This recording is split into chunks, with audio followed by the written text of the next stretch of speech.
மதகஜ ராஜா இந்த திரைப்படத்தோட 6வது நாள் கலெக்ஷன் ரிப்போர்ட் வந்து வெளியாகி இருக்கு. ஸோ 6வது நாள் கலெக்ஷன் ரிப்போர்ட்டை பார்த்த உடனே ரொம்ப ஷாக்காக இருக்குது. அடுத்தடுத்த நாட்களில் கலெக்ஷன் வந்து அதிகரித்து மிக விரைவில் வந்து 100 கோடி கிளப்பில் வந்து விஷால் அவர்களோட மதகஜ ராஜா திரைப்படம் வந்து இணைய போகிறது.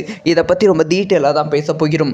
12 வருஷத்துக்கு முன்னாடி ரிலீஸ் ஆக வேண்டிய திரைப்படம் இப்போ ரிலீஸ் ஆகி ரசிகர்கள் மத்தியில் கம்ப்ளீட்டான பாசிட்டிவான விமர்சனம் வந்து பெற்றுக்கொண்டு இருக்கிறது.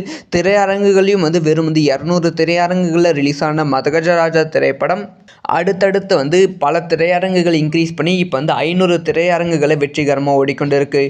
இந்த திரைப்படம் வந்து முதல் நாள் வந்து வெறும் வந்து 4 கோடி தான் வந்து வசூல் செய்திருந்தது. ஆனால் அடுத்தடுத்த நாட்களில் வசூல் இன்க்ரீஸ் ஆகி 2வது நாள் முடியும் போது 5.2 கோடி ரூபாய் வந்து வசூல் செய்திருந்தது. ஸோ நாளுக்கு நாள் வந்து இந்த திரைப்படத்தோட வசூலும் வந்து ஏக்கச்சக்கமாக வந்து அதிகரித்து விட்டது. சொல்லப்போனால் வந்து 4 கோடியில் ஆரம்பித்த இந்த திரைப்படத்தோட வசூல் வந்து 5 நாட்கள் முடியும் போதே வந்து 50 கோடியை டச் பண்ணி விட்டது அப்படின்னு சொல்ல வேண்டும். அடுத்த நாட்கள் வந்து டிக்கெட் புக்கிங் வந்து ரொம்ப அதிகமாக இருந்தது. இப்போ வந்து 6 நாட்கள் முடிவில் இந்த திரைப்படம் வந்து 62 கோடி ரூபாய் வந்து வசூல் சாதனை வந்து பண்ணியிருக்கு அப்படின்னு சொல்லப்படுகிறது. இன்னும் வந்து வீக்கெண்ட் வந்து அடுத்தடுத்து 2 நாள் லீவ் வந்து வருகிறது. அந்த 2 நாள் லீவு அதுக்கப்புறமா வந்து இந்த திரைப்படத்துக்கு ஃபேமிலி ஆடியன்ஸ் கூட்டம் வந்து வருவதால் அடுத்த வார இறுதிக்குள்ளே வந்து 100 கோடி கிளப்பில் வந்து மதகஜராஜா திரைப்படம் வந்து இணைந்து விடும் அப்படி சொல்லி ரசிகர்கள் உறுதியுடன் இருக்காங்க. இந்த ஒரு விஷயத்தை பற்றி உங்களோட ஒப்பீனியன் என்ன அப்படிங்கிற விஷயத்த கமெண்ட்டில் லீவ் பண்ணுங்கள். இந்த மாதிரி எல்லா நியூஸும் தக்க தெரிஞ்சுக்கணும். சப்ஸ்கிரைப் பண்ணி சப்போர்ட் பண்ணுங்கள். பாய் நண்பர்கள்.